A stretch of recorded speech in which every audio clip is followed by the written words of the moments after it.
रोज रोज डब्याला भाजी काय करायची किंवा त्याच पद्धतीची भाजी खाऊन जर कंटाळा आला असेल ना, तर ही एकदा मस्त अशी चटकदार भेंडी मसाला नक्की तयार करून पहा. ही भेंडी मसाला इतका छान होतो, बनवायला सुद्धा झटपट आहे, सुकी भाजी आहे, जास्त तेलाचा वापर नाही आणि नेहमीच्या भाजीपेक्षा एकदम मस्त अशी चटपटीत लागते. भेंड्याची भाजी तशी तर सगळ्यांनाच आवडते, पण नेहमी नेहमी त्याच पद्धतीने करण्यापेक्षा ही थोड्याशा वेगळ्या पद्धतीची भाजी नक्की करून पहा. नमस्कार, मी प्रिया, तुमच्या सगळ्यांचं खूप खूप मनापासून स्वागत. इथे मी साधारणपणे पाव किलो या प्रमाणात ही भेंडी घेतलेली आहेत आणि भेंडी स्वच्छ धुवून आणि पुसून घ्यायची आहेत.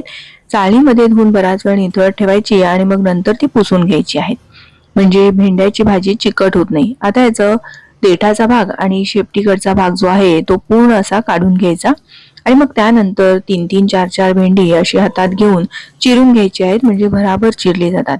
आणि मुळात म्हणजे बघा, यामध्ये जर काही कीड वगैरे असेल तर ती सहज दिसते. असे भेंड्याचे तुकडे करून घेतले.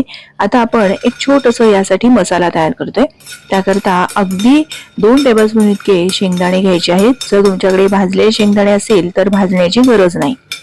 आता हे शेंगदाणे भाजले की यामध्ये साधारण 1 टेबलस्पून इतकं सुक्या खोबऱ्याचा किस हा सुद्धा असा परतून घ्यायचा आहे. तवा खूप गरम आहे, त्यामुळे अगदी गॅस बारीक करायचा किंवा बंद केला तरीही चालेल. त्यानंतर यामध्ये 1 चमचा इतके पांढरे तीळ घेतलेले आहेत, अर्धा चमचा जिरे, 1 टेबलस्पून धणे आणि 4 ते 5 लसणाच्या पाकळ्या घ्यायच्या आहेत आणि हे सगळे जिन्नस मस्त असे तांबूस रंग येईपर्यंत भाजून घ्यायचे आहेत. हा जो आपण एक छोटासा मसाला तयार करतो ना, याच्याने भाजी अतिशय खमंग होते आणि हा मसाला एकदा तयार करून ठेवला की अगदी तुमचा महिनाभर सुद्धा फ्रीज बाहेर आरामात टिकतो. आता हे थंड झाल्यानंतर मिक्सरला फिरवून घ्यायचं आहे, पाणी न घालता. आता आपण इथे भेंड्याची भाजी तयार करतोय, त्याकरता साधारण 2 टेबलस्पून इतकं तेल घातलं. त्यामध्ये पाव चमचा इतकं जिरे घालायचे, अगदी थोडासा चिमूटभर हिंग आणि काही कढीपत्त्याची पानं घालायची आहेत. त्यानंतर यामध्ये 1 मोठ्या आकाराचा कांदा आपल्याला बारीक चिरून तो सुद्धा घालायचा आहे. जर तुम्हाला नैवेद्यासाठी किंवा पूजेसाठी करायची असेल तर मग मात्र यामध्ये कांदा आणि लसूण फक्त घालायचं नाही, बाकी पद्धत हीच वापरायची आहे.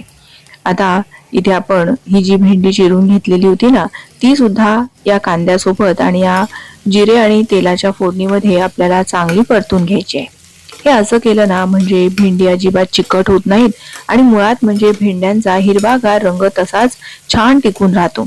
त्यामुळे तेलाच्या या फोडणीमध्ये भेंडी चांगली अशी परतून घ्यायची आहेत, जोवर ती चांगली 90% शिजत नाही तोवर.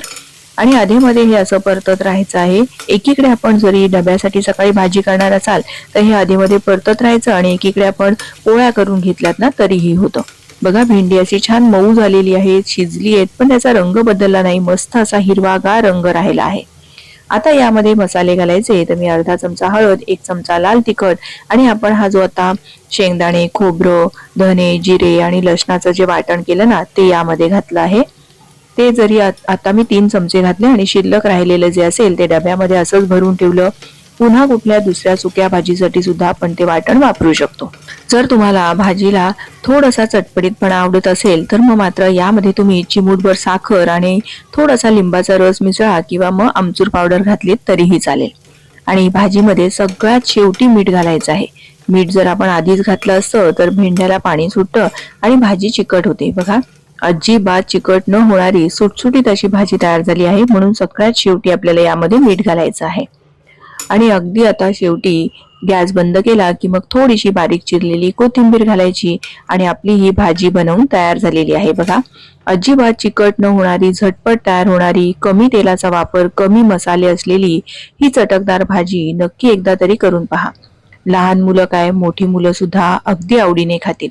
मुळात म्हणजे भेंड्याच्या भाजीला खरं तर खूप जास्त तेलाचा वापर करावा लागतो, नाही तर भाजी चिकट होते. पण या पद्धतीने आपण भेंडीची भाजी केल्यामुळे ती अजिबात चिकट होत नाही आणि मस्त अशी सुटसुटीत तयार होते. सगळ्यांनाच आवडेल अशी ही चटकदार भेंड्याची भाजी तयार झालेली आहे. तुम्हाला ही पद्धत माहित होती का, किंवा तुम्हाला आणखीन कोणत्या कोणत्या भाज्या पाहायला आवडतील हे मला कमेंट करून नक्की कळवा आणि नक्की या पद्धतीने एकदा तरी भाजी करून पहा. अशा छान छान प्रमाणबद्ध रेसिपींसह पुन्हा लवकरच भेटूयात. धन्यवाद.